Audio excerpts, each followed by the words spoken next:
Welcome to Salty and Bored, the podcast, Garden Edition. Check, check. Check, check. Is this thing on? Today, we're at the lovely Blue Heron Cottage. And if you have been watching my show, you know I do many of my garden walks, my garden tours right here in this beautiful place. The proprietor of this garden has agreed to let me do my podcast here. So thank you to Blue Heron Cottage for having us.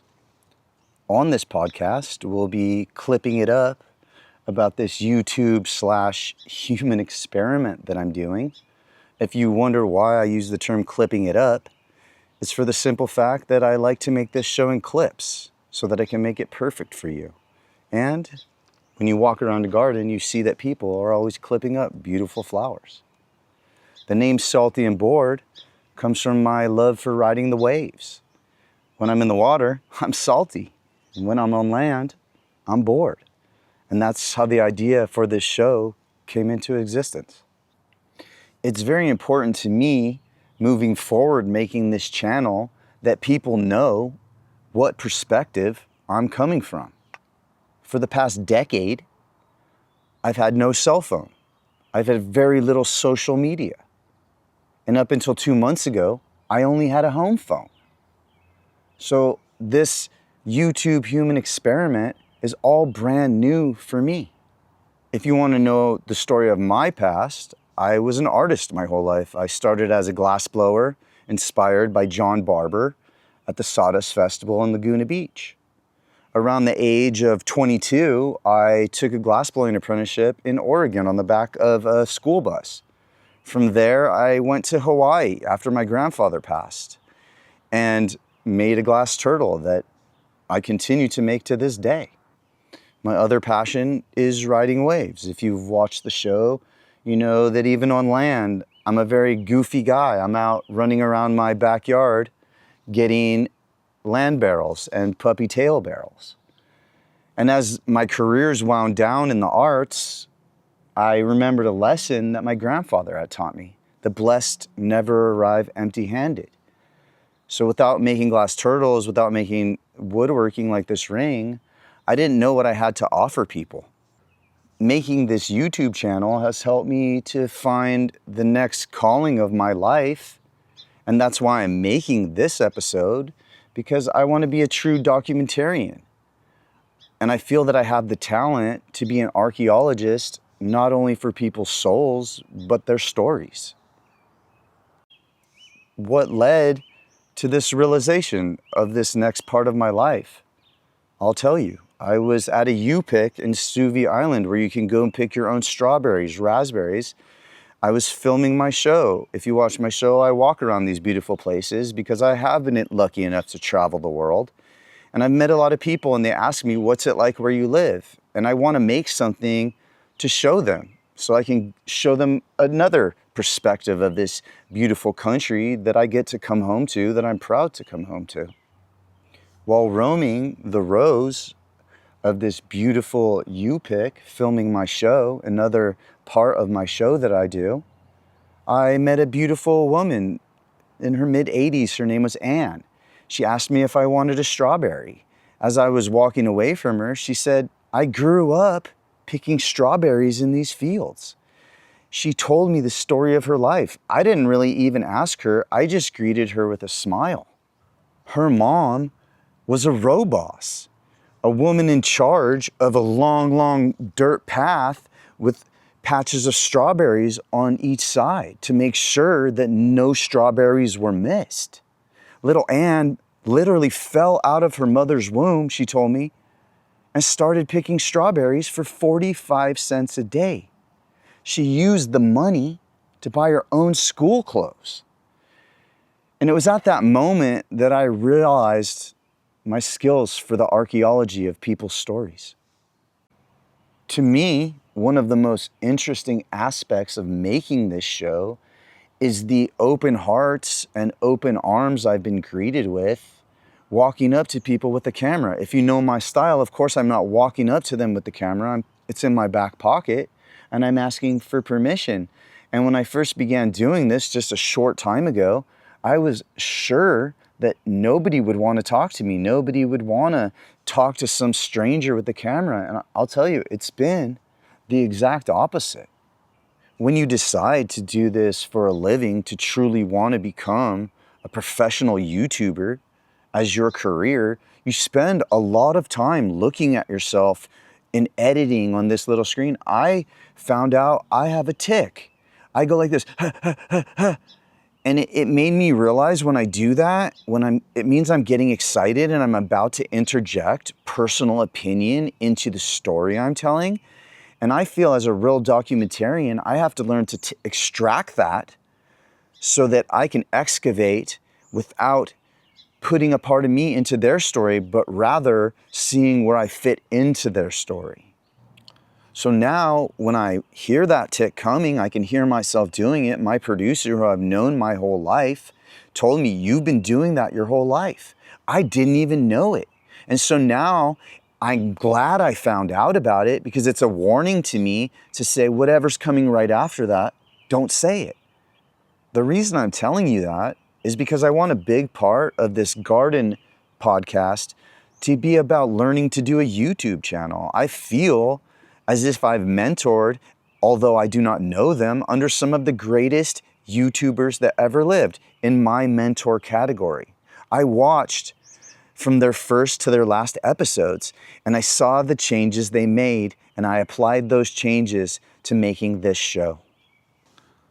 Today, when I was at the dentist getting my shiny shinies fixed from getting hit in the face by my own bodyboard and cracking my tooth, I was chatting with the fine gentlemen over there, the dentist, the front office manager, the assistant, because I got to know them. It's not the first time I've been there.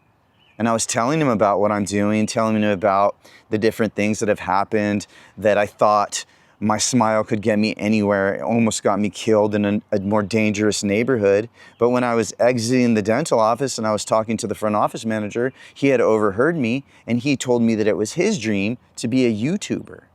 So I imparted some things that I've learned along my journey, and I hope that this segment of the show can be me imparting that to you, because you are your biggest asset. My heroes are my grandfather and my grandmother. They inspire everything I do, and I make this channel for them. So this is where I'll say goodbye to you and tell you I truly look forward to sharing more of my journey with you in many different perspectives as we move forward making the channel together. We are at, as you saw, Columbia Farms. You pick strawberries. Look at these berries, Columbia. Look at that. Look at happy people. Oh, this is no hands eating, hands free. Get in where you fit in.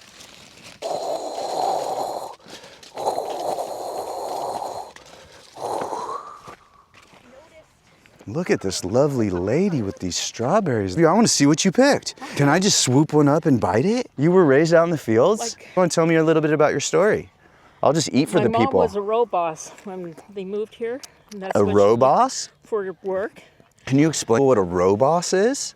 They go and they make sure you're picking your row clean for the grower. Mm-hmm. Because the growers all throughout here, there used to be growers for the jam, for the big companies. Yeah. So they would bus people in from Portland, and all of us local kids, we would pick for money. Wow, how old were you? I think, oh gosh, I was on the fields when I could barely really? run around, yeah. Before you could barely walk and you were out picking strawberries? And how much, how many hours would you work a day? How much strawberries would you pick? We were out there until the end of the day. And how much would you make? How much money would you get paid during that time? As I got older and I picked for money, I think we got like 45, 50 cents a crate. And a crate was 6 boxes. Six boxes of this for four. Wow, and what did you give the money to your parents, or did you get to keep any of it and buy something for yourself? I bought my school clothes. You bought your own school clothes, wow. And so the picking, that was after school? Like you'd get off school and you'd come out and pick, or how did that work? No, usually season starts at the end of the school year. Okay. 1 year, they did let the schools out earlier so that the growers could have the pickers. Thank you for sharing your story with people across the world. Deluxe. You're absolutely deluxe. There you go. I'm out here with my boy David, correct? That's right. Thank you for letting me come out here and pick with you. All the people across the globe that can't come to Columbia Farms, I want them to be able to come here through us and want to sit down at your little picnic basket box right there and do a little taste test. Let's do it. Let's do it together, bro. Give it a review. Like, what did you just have? Yeah, give your best review. Plump, juicy strawberry. Mm-hmm. I would say 9.5 out of 10. Wow. Yeah. Is this the hoodberry? Mm-hmm. I don't remember what these ones were. Look at this. No. Do a combo. Give me, stuff one of these for me. With the Okay, blueberry? stuff that with the blueberry. Innovative. Make one for me too. We'll do it Okay. together. We'll You want put one of these pink ones? Yeah. The double golds? That they're called double golds. You're double gold, bro. You're double deluxe. Let's do this. All right, bro. It's kind of falling apart. You gotta be Cheers careful. me. All right, hold on. Get in close. Salute. Salute. That's it. That's the it. jam. That's the. It will be jam later. Yeah. too. All right, bro. Get up here and give me a hug. I'm gonna keep It was good walking. to meet I'm you, so man. glad I met you. Good luck, David. guys. You're my luck, bro. You're my luck. I'm gonna go rub some strawberry juice on the dome. Maybe I can grow my hair back. Look at these berries. Tell me I'm not the luckiest person on earth. Our ride is here. What are these berries over here? Raspberries, that's the raspberry section. Get in here with the berries.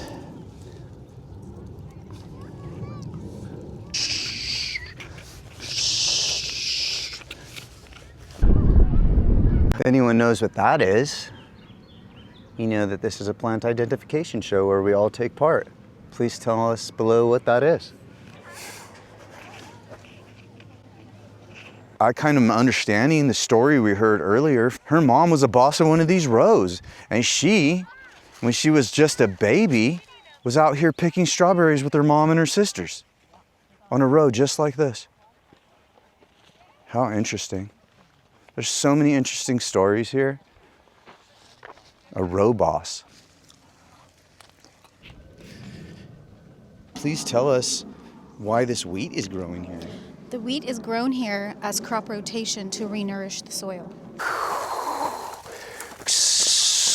This was actually a hay silo, now filled with a wild fern forest. The roof blew off in a giant storm. Still lays right there. How cool.